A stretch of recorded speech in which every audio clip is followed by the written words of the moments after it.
Buenas tardes, aquí tenemos a nuestro psiquiatra, el doctor Luis Rafael Serret, el psiquiatra de los martes en Pregunta Médica. Recuerden todos ustedes que estos son los canales 24 y 69 y los 650 de Radio Universal, llevándole el programa Pregunta Médica. El doctor Andrés Reynoso Jiménez en la conducción al lado de este distinguido médico, maestro de la psiquiatría dominicana y además por un tiempo presidente de la Sociedad Dominicana de Psiquiatría. ¿Cómo está? Muy buenas tardes, hermano querido. Luis, vuelve otra vez a ponerse sobre el tapete. Personas que andan mendigando, deambulando, y que tú decías que había como cierto control de eso. ¿eh? ¿Qué tú crees? ¿Qué es lo que ha pasado ahí? Que vuelven otra vez a escenificarse la presencia de personas mendigando, como dicen, loco no diagnosticado. Entonces, para que tú le dé algunas informaciones a las autoridades para hacer la profilaxis de esas personas que tienen desviaciones en el nivel mental y que da pena realmente. No, fíjate, muy buenas tardes, Andrés. Yo te puedo hablar con cierta propiedad porque tú estás haciendo referencia al hospital psiquiátrico Padre, donde yo trabajé allí como médico, luego como subdirector y posteriormente director.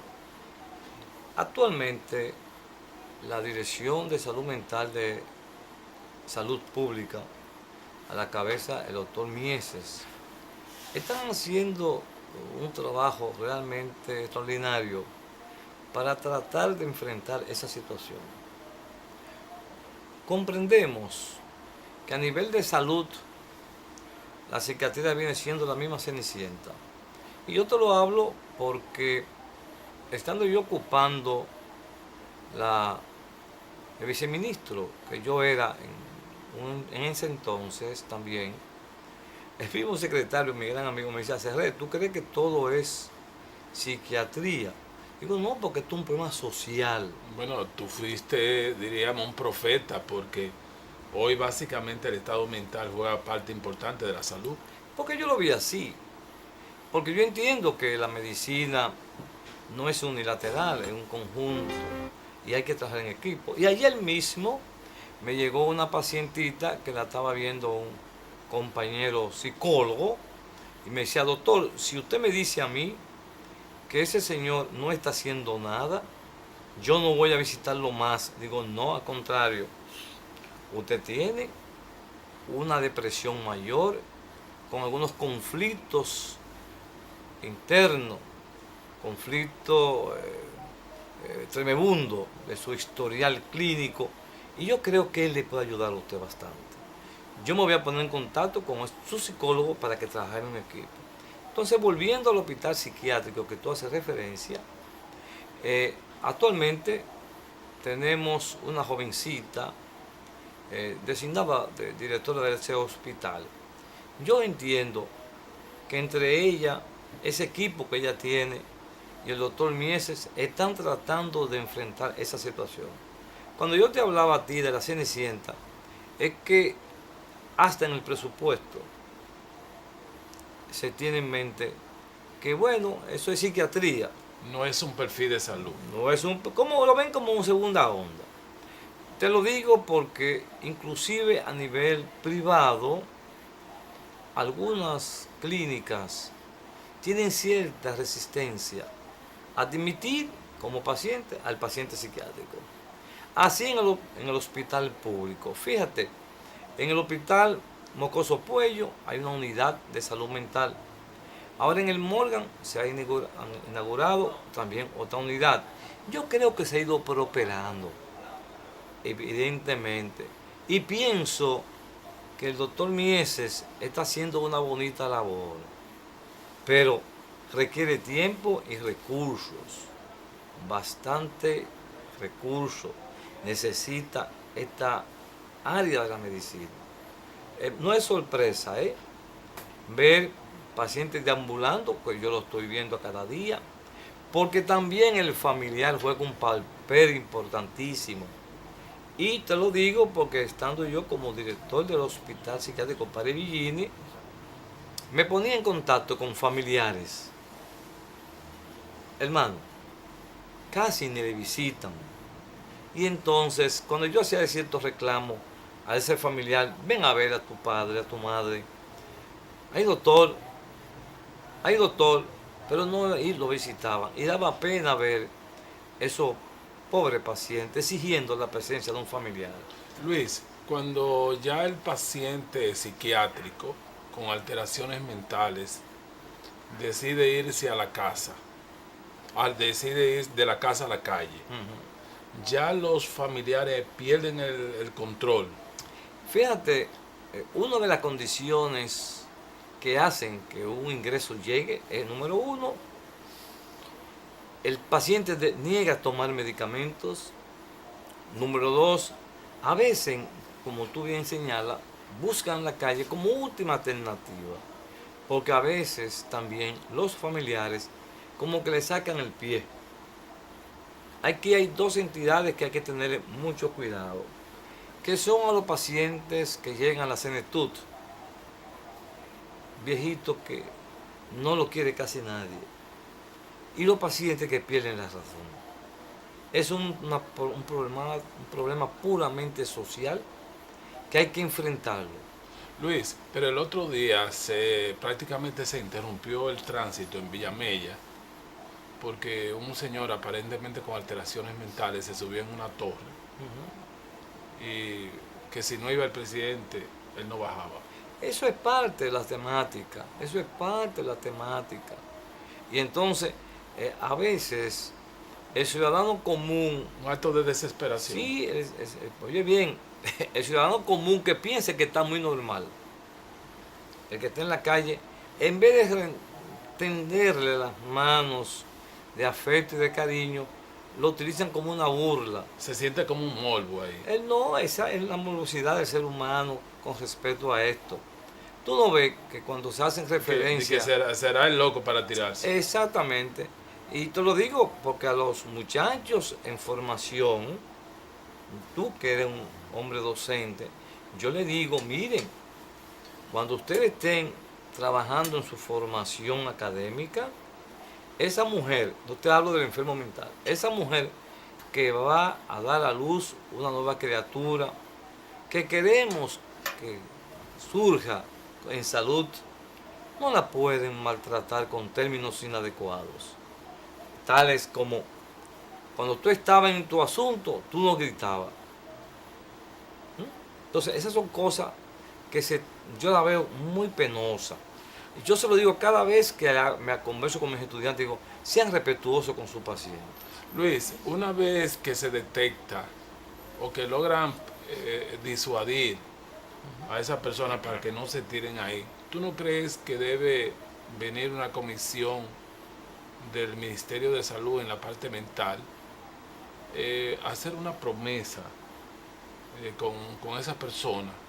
Porque en muchísimas ocasiones estas personas logran disuadirla, los bomberos y personas vinculadas con el bien común, y lo convencen y él baja.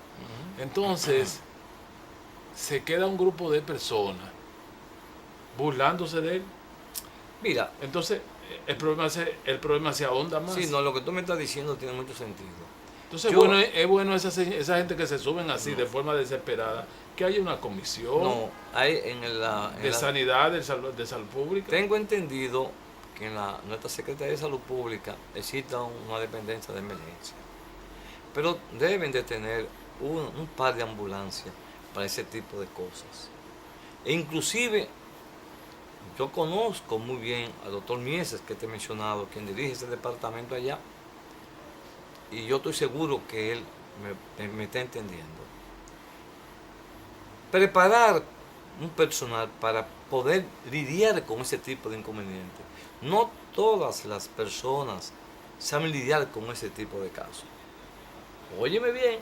Entonces, tener una ambulancia disponible para esos fines. Pero como tú bien señalas, a veces se mofan y dicen cosas inadecuadas a ese señor. Ejemplo, en una emergencia tal, llega una muchacha que por un disgusto, un problema, intentó quitarse la vida. Tú has escuchado posiblemente en tu casuística que tú eres un ratoncito de médico metido, ruñando cosas, has escuchado. Y la que lo recibe, porque lo recibe, dice, pero ¿y por qué mejor no se tiró del puente? Sí, lo hemos oído así. Tú la has oído así. Entonces, ¿qué falta de criterio? Como qué falta de dignidad humana. Sí, pero que no hay una política tendente tampoco. El ciudadano queda desprotegido. Porque nosotros... Y los familiares se cansaron y se les fue ya a la calle. Nosotros, los que estamos en el aspecto puramente educativo, debemos dar matices a esas enfermeras y a esos muchachos que están subiendo como nuevos profesionales. Así es. Me voy al primer bloque hoy con el doctor Luis Rafael Serret acerca de las enfermedades mentales, que ya la OMS te complació, Luis, y ya dice que la salud es un estado físico y mental, o sea que te incluyó la mente. Así Entonces muchas veces creemos que las personas que no están afectadas de un sarampión o una enfermedad crónica, pues eso no están enfermos, y ahora consigna la Organización Mundial de la Salud que la parte mental es como si es otra enfermedad. Otra enfermedad. Así que regreso después de este primer bloque en Pregunta Médica, hoy hablando con este distinguido médico de la salud mental, doctor Luis Rafael Serret.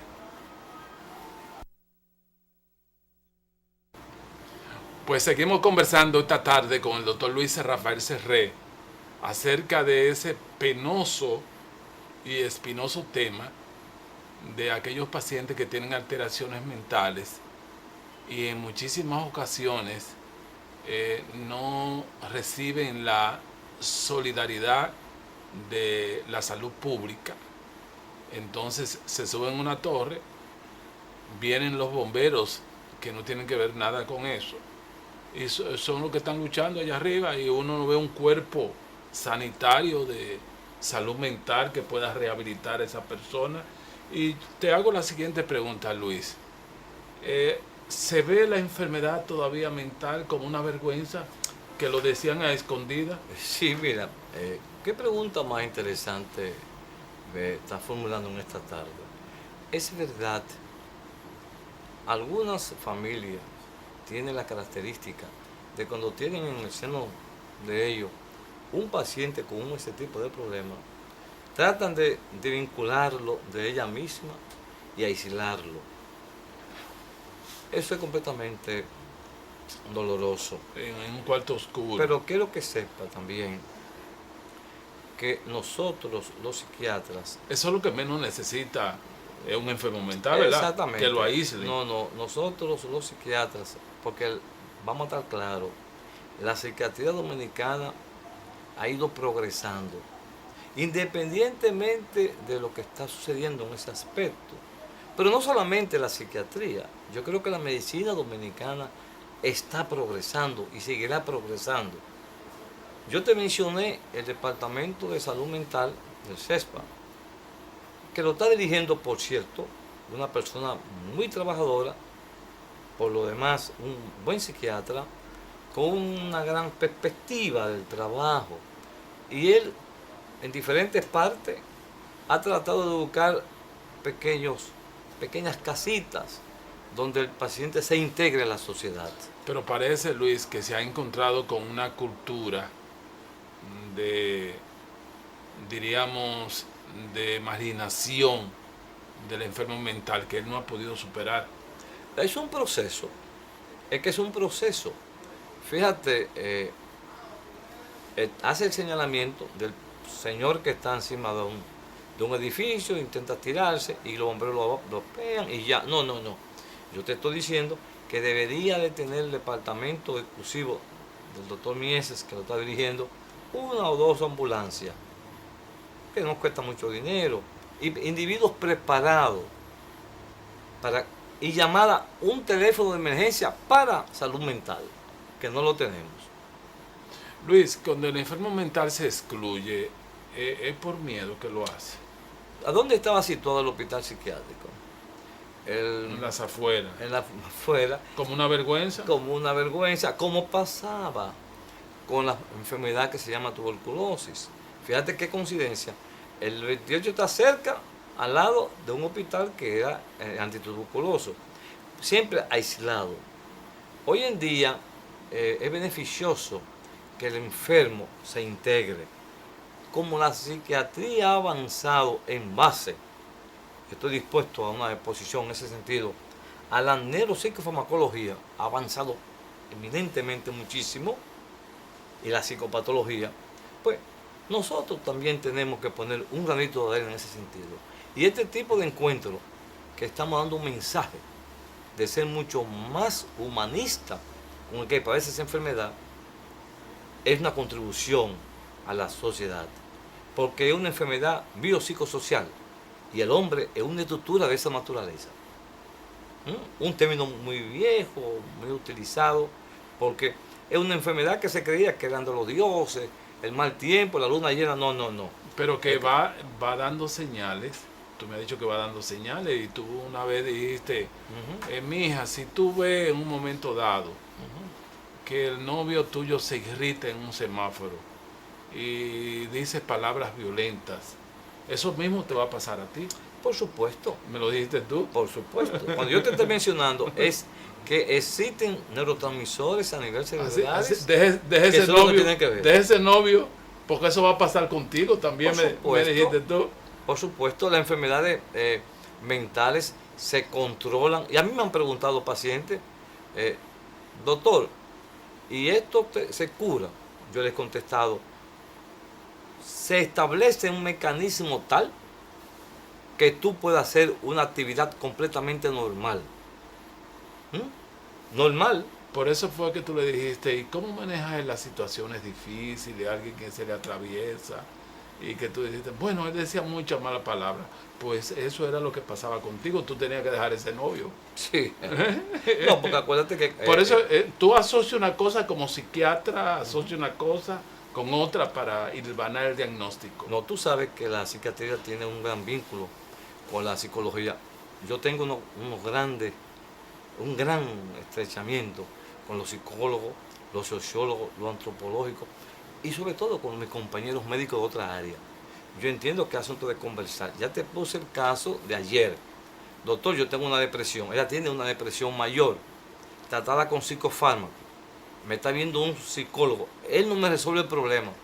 Yo quiero que usted me diga, ¿debo seguir con él? Usted tiene unos problemas de fondo.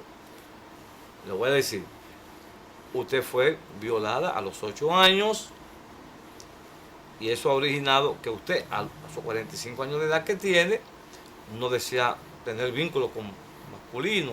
Entonces usted tiene su problema psicoterapéutico que el psicólogo la puede ayudar mucho. Lo importante es que ese compañero, ese colega, ese distinguido y yo le trabajamos en conjunto. Es así como se hace la ciencia. Luis, cuando tú nos diste la conferencia, ya desesperado, buscando algunas herramientas para uno disminuir el embarazo a destiempo en la adolescencia, tú me decías, hay que trabajar en el aspecto psicológico. Por supuesto. Si nosotros fortalecemos el aspecto psicológico, que uno no ha oído nada de eso, podríamos disminuir el embarazo a destiempo en la adolescencia. ¿A qué tú te referías? Yo te hago referencia a lo siguiente. Fíjate, es la falta de educación que existe.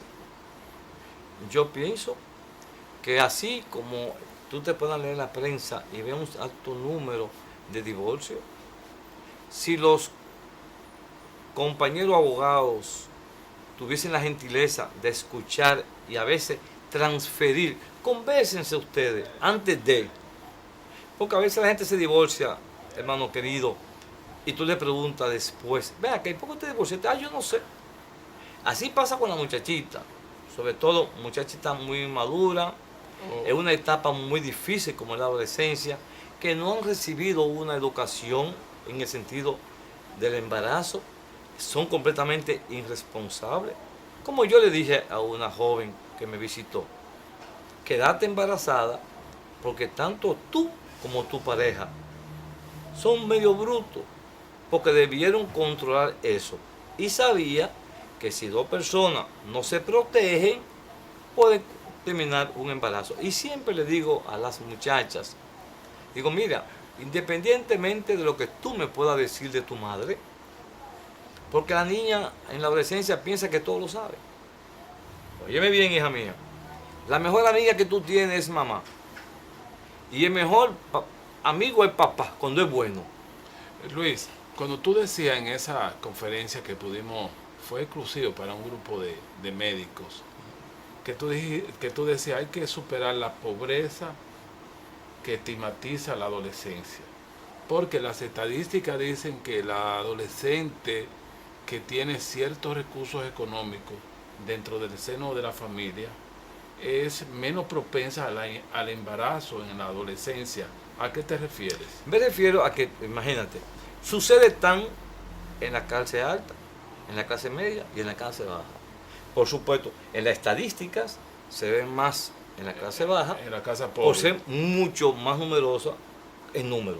Pero también imagínate una familia conviviendo con 2 o 3 familias, a veces hay un baño para 3 familias.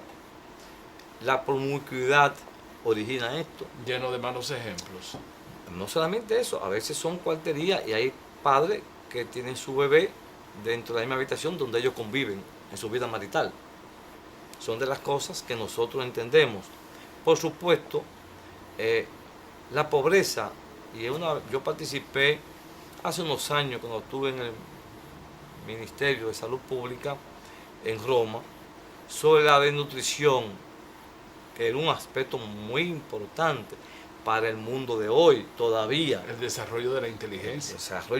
Fíjate que los niños, de acuerdo a su alimentación de sus primeros años, se puede predecir cómo van las cosas.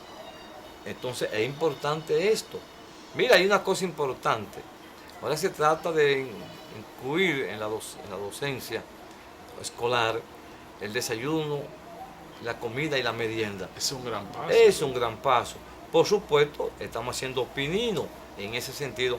Se va a progresar, pero lentamente. La educación es un aspecto importante, mi querido amigo, pero requiere tiempo. Eso que tú me estás señalando es muy lamentable. Yo creo sentir que se ha ido progresando a paso de tortuga, pero al fin y al cabo se ha ido progresando lentamente porque el costo es bastante elevado. Pero cuando tú estableces lo que se llaman la parte socioeconómica, hay dificultades vinculadas con la prevalencia y la incidencia de embarazo en la adolescencia. Es que también esa dificultad que tú mencionas conlleva a que se aumente la cantidad de violencia intrafamiliar. Luis, ¿podría vincularse una situación vinculante con la otra? En el sentido de que ese estado de pobreza haga que se pierdan los valores y ya no es la chica que sueña con ser administradora de empresa, pierde todos esos valores, doctor en medicina, abogada, se pierden esos valores también. Pero fíjate, yo no sé si tú te has puesto a observar en el hospital la cantidad de muchachas que se están preparando como visitadora médico, como doctora, como abogado. Yo tengo 15 estudiantes y 13 son hembritas y 2 varoncitos. Y que cuando tú entrevistas a la que está embarazada o acaba de parir, no tenía meta. Es que un embarazo en esa etapa, que muchas veces tiene alto riesgo, constituye fundamentalmente el incremento de la cadena de pobreza que puede existir. Porque yo te digo que es verdad lo que tú dices, no tenían meta. Cuando tú le dices, ¿a no, qué tú aspirabas antes de nada, eso? No había objetivo. No había objetivo. No había objetivo. Usted ha actuado y ha procedido de una manera instintiva. Sí. Hoy, 30 de julio, cumpleaños el señor Antonio Sánchez, desde Asua. Así que un saludo a su santa madre, Antonia Sánchez. Gracias por la información. de que en Asua se está mirando el programa. Así que al señor Sánchez, nuestras felicitaciones en el 30 de julio. Regresamos con la parte comercial en un metaanálisis muy interesante el que tú has hecho en el día de hoy, que te felicito, porque evidencia parte de unos componentes sociales que no se ven y se hacen talleres sobre el embarazo adolescente, sobre aquel que mendiga en la calle, pero no se analizan factores, diríamos, psicológicos que inciden en la problemática.